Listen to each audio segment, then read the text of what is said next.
low. Beantown, breeze up. Welcome to Boston, this is the beat. Stay out the war, don't get it. So I treat my city like a war zone. Let's get it. So I treat my city like a war zone. Let's get it.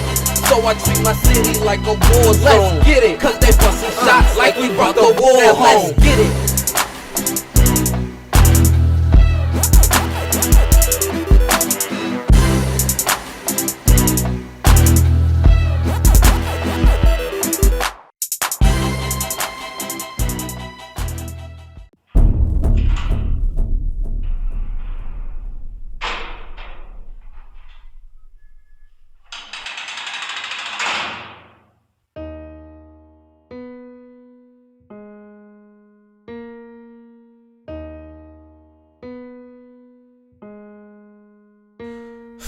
Man.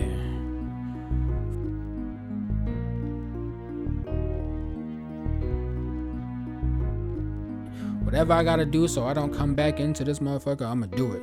Real talk. I done missed my daughter's first walk, first talk, first daycare, first everything. I told my baby mama Katya I didn't want her or my daughter to see me in here. Cause no matter how old she is or how young she is, I don't want her to have that vision of her daddy in her head, man. My BM, she said she ain't messed with no other nigga since I've been up in here, but I highly doubt it. As long as she ain't got my daughter calling another nigga daddy, that's all I give a fuck about. Damn. They only gave me like $20 when I got out this motherfucker, man. About to go see my lawyer right now. Still look the same around this motherfucker.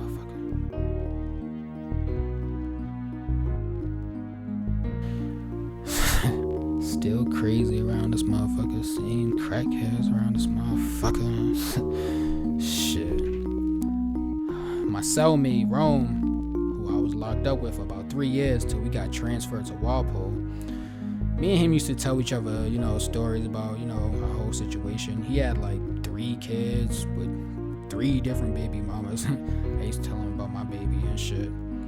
He's from Brooklyn. He had came up here with his mans to do a show at the House of Blues, and they got into a little fight inside the club and shit, and they ended up shooting some niggas outside the club. He got caught up on the surveillance and got charged with attempted murder.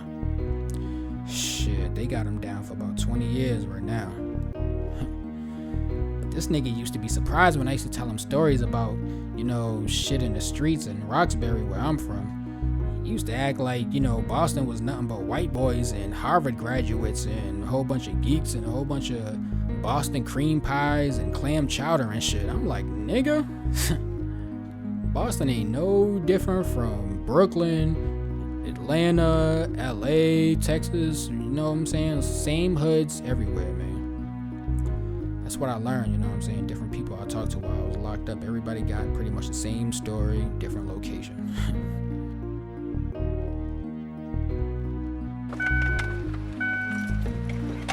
Yeah, who's my man? Hey, how you doing, man? Where you heading to? Take me over to Hallworthy. Hallworthy? Yeah, like the closer to try to just take me like right to the end of Hallworthy. You got it, man. Sir. About 10 minutes.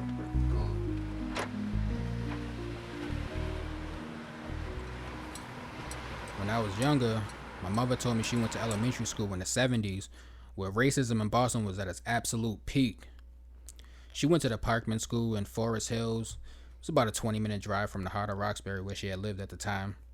They used to make her read these racist-ass books called The 10 Little Niggers, which is now called And Then There Were None. And in our music class, they made her sing these racist-ass songs like 1 little, 2 little, 3 little, 4 little, 5 little nigger boys. Dead ass. They really made her sing that shit. But in 1972, the NAACP filed a class action lawsuit against the Boston School Committee on behalf of 14 parents and 44 children alleging segregation in the Boston public schools. 2 years later, Judge W. Arthur Garrity Jr. found a recurring pattern of racial discrimination in the operation of Boston public schools in the 1974 ruling. His ruling found the schools were unconstitutionally segregated and required the implementation of the state's Racial Imbalance Act, requiring any Boston school with a student enrollment that was more than 50% non-white to be balanced according to race. As a remedy, though, Garrity used a busing plan developed by the Massachusetts State Board of Education, then oversaw its implementation for the next 13 years. Judge Garrity's ruling, upheld on appeal by the United States Court of Appeals for the First Circuit and by the Supreme Court led by Warren Burger, required school children to be brought to different schools to end segregation. The busing plan affected the entire city. Fast forward to 1992, when Mama gave birth to your boy in the OP projects, right around the corner from Ferdinand's, you know Dudley. Folks from around my city know about Dudley. We had a lot of well-known people come from out of here, man. Like abolitionist William Lord Garrison, jazz drummer Roy Haynes, Apostle to the Indians John Elliott, Malcolm X, painter Alan Rohan Crite, visionary and civic leaders like Elma Lewis and Melania Cass. And everybody knows the singing group New Edition. All I'm saying, people need to stop sleeping on my city, man.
Seven up, my nigga? Seven up, nigga, what's good, nigga? Alright, my nigga, let's go. Let's get it. Y'all nigga. Let's get it, my nigga. Y'all, game 10. You got it, you already know. You already know. You already know. What you got? What you got? What you got? Everything you want up? I gave you one. I gave you one, you know, I'm still Yeah, sorry. good look I for gotta that give air you ball. a shot, you know? Good look for that air ball, I my gotta nigga. give you a chance. I gotta make it competitive. Good look for that You air know? ball, my nigga. Why you think it's 7 up? I've been letting you hang in here. Let's go. It's good. Let's go. It's good. Oh. I missed that. Oh, that defense, baby. Okay. Oh, where I that got the shot shot though. I got the shot though. I got the shot. Yeah. Oh, that's 9. That's 9-7. Yeah. That's 9-7, Oh, yeah. baby. Yeah. Where's it at there? Where's it at there? Where's it at there? Oh. Oh. Woo! Fuck yeah. Fuck yeah, get that, my nigga. Okay. Let's go. Okay. Let's go. Oh. Step back. I got him. Yeah. Bastard. Trying to turn up on Lucky ass shot, my nigga. 8-9. 8-9. 8-9. Allow me to put you on the bench real quick Fuck you. so you can get your air. Fuck you, nigga. Let's go. So you can get your air. Let's see what you got. Tired? Let's see what you got. Tired? Nah, I'm good now. Oh, yeah. Oh. It's a 9-8. Yeah. 9-8. I ain't worried about that. You don't want me to hit it too. I ain't worried about You that. don't want me to hit it too. I ain't worried about that. You don't want me to hit it too. I ain't Want me worried to hit about it too. that. Let's go. Let's go. Let's go. Let's go. Oh. Oh. Let's go. Let's go. Woo. Oh, no. It's in there, baby. Woo. Woo. That's game, baby. It's game, I'll let baby. you win that. You know, Loser lights up, my nigga. boost the confidence. Loser lights up, my nigga. Told you. I'll let you win that. There you go. Shit. Woo. Shit, what are we playing? Like half an hour now? Shit. See? Woo. Got my water?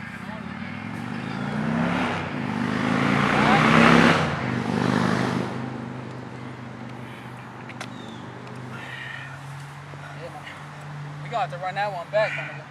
Yeah, but Bullshit. first, you know, man, gotta hit some of this good. You already know, my nigga. Think about this shit anyway. Shit kinda good though, right Good? Who you been fucking with, nigga? You getting your own shit now and shit, huh? Yeah. can't let you know to connect right now, though, yo. What you mean that I can't let you know to connect right now? Hold on, alright. You wanna know to connect? I gotta know some things, yo. Think about what? Yo, bro. Yes, sir. So my brother was telling me about some shit that y'all got going down in a couple of days. Trying to be on with that. It's good. Bruh, he told you about that shit? Told you. He didn't give me logistics, but like he told me y'all got something big going on. You know, I'm trying to get that. Dog. I'm gonna tell you, like, you know what I'm saying? You know how Jake passed, about a year ago. Now, actually, about a year from now, last summer, right? Yeah. Yes. Alright, so Pete, right? You know what I'm saying? He got the drop on them niggas. He said me, Wiz, you know what I'm saying, can go handle that shit this Friday, you know what I'm saying? And you should be able to get click. He got the whole plan. You know your bro been into this. Mastermind, yeah, I know him. You are. You know this nigga been into that. He always trying to get me into the whole strategy. Think before you act. You know, you gotta have a plan. But you know, exactly, man. That's the only reason why. Not the only reason, because you know Vic's my nigga too. You know what I'm saying, along with you. But he's the main nigga I trust when it comes to this type of situation, because I know he knows how to get out of it. like, you know how my brother is, dog. He's already trying to give me the same speech you giving me about not being down, bro. But like, you know, you got his head, dog. Come on, you put him down. There's a reason why this nigga is saying that to you, my nigga. You know what I'm saying? We need somebody from the hood to not fucking get into no crazy shit, my nigga. You know what I'm saying? Like, you've been on this ball shit, you know what I'm saying? You've been playing all through high school and shit, nigga. You had that scholarship shit before you got locked up for that little dumbass. That's the one that made me want a ball, bro. And that's exactly why niggas be trying to talk you out of certain shit, my nigga. I know you be selling the bud and shit, like right now or whatever, but my nigga, that's exactly why, because nigga, you was balling out through high school. I mean, you ain't better than me yet, you know what I'm saying? Oh, bro, stop. I'll let you win that. You ain't better than me yet.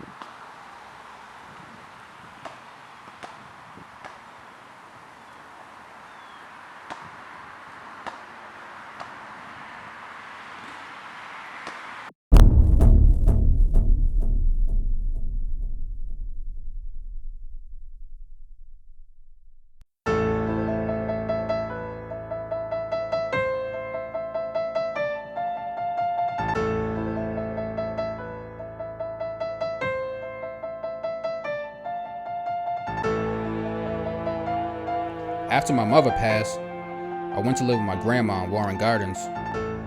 Me and my cousin Jake both lived with her together. Jake was my dude, man. He never met his parents. His father, my Uncle Lenny, got killed back in '91 from a fucked up drug deal. At least that's what Nana told us. His mom was too fiended out to even take care of herself, let alone a baby. So Nana basically raised Jake from birth. I was only 4 or 5 when Mom died, but I still remember everything she ever told me. After my grandma passed away in 2007, me and Jake were basically on our own. We both got sent to separate group homes, but we made sure we seen each other every day. We were some badass little niggas, man. We used to go to different college campuses every other night, breaking in people's cars, taking whatever we could get. Them dumbass college kids, man, stay leaving their doors wide open, unlocked and shit. My black ass ended up getting bagged for it, though, and had to do a couple months in juvie. That's where I met Victor. He was a cool ass nigga. Somehow he was able to sneak one of them prepaid phones inside.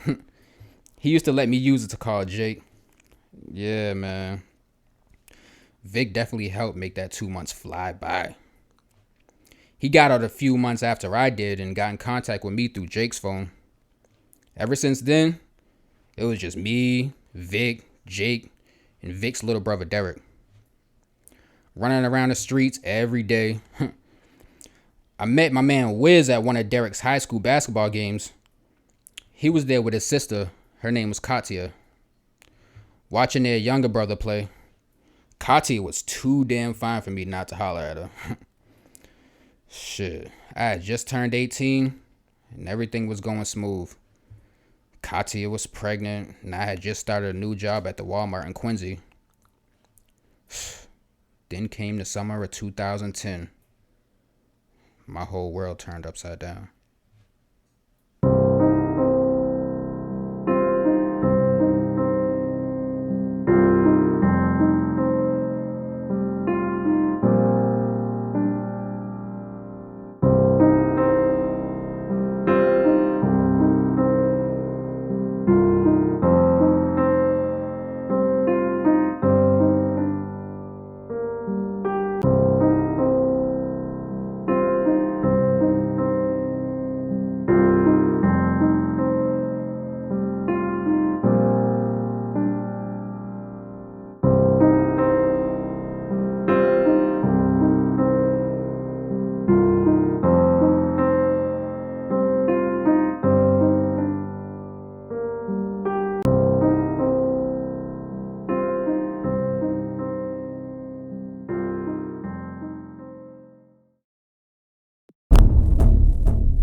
Put your back down, get your feet up, lay your head back, time to medicate that. Time to medicate that. Time to medicate. Put your back down, get your feet up, lay your head back, time to medicate that. Time to medicate that. Boy, I bang your drum spitter.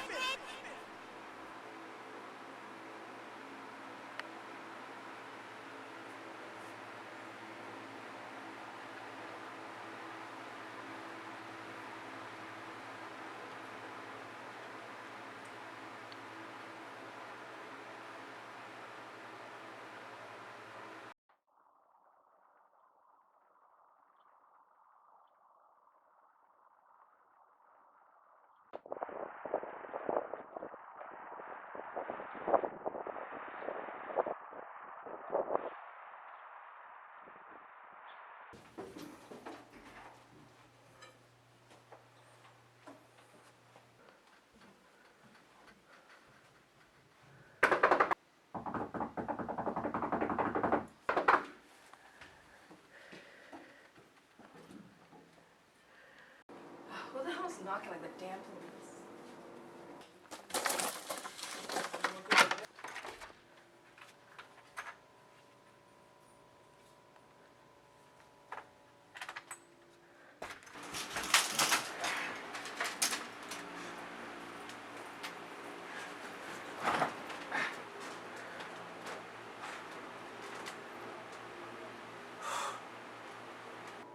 These kids wasting my damn time.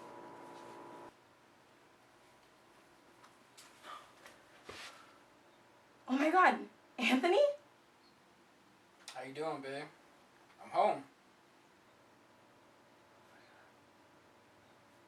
What's up, baby?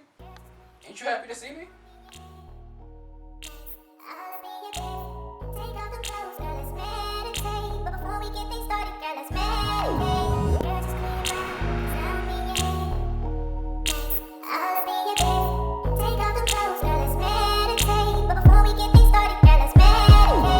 I know you had a long day. Thank God, baby, it's Friday. Sundown, lights dim, bed ready. Time to medicate your body. I know what you mean, I'm down to please. It's only you and me at my crib. And out these streets. Lay your head back, time to medicate that. Meditate.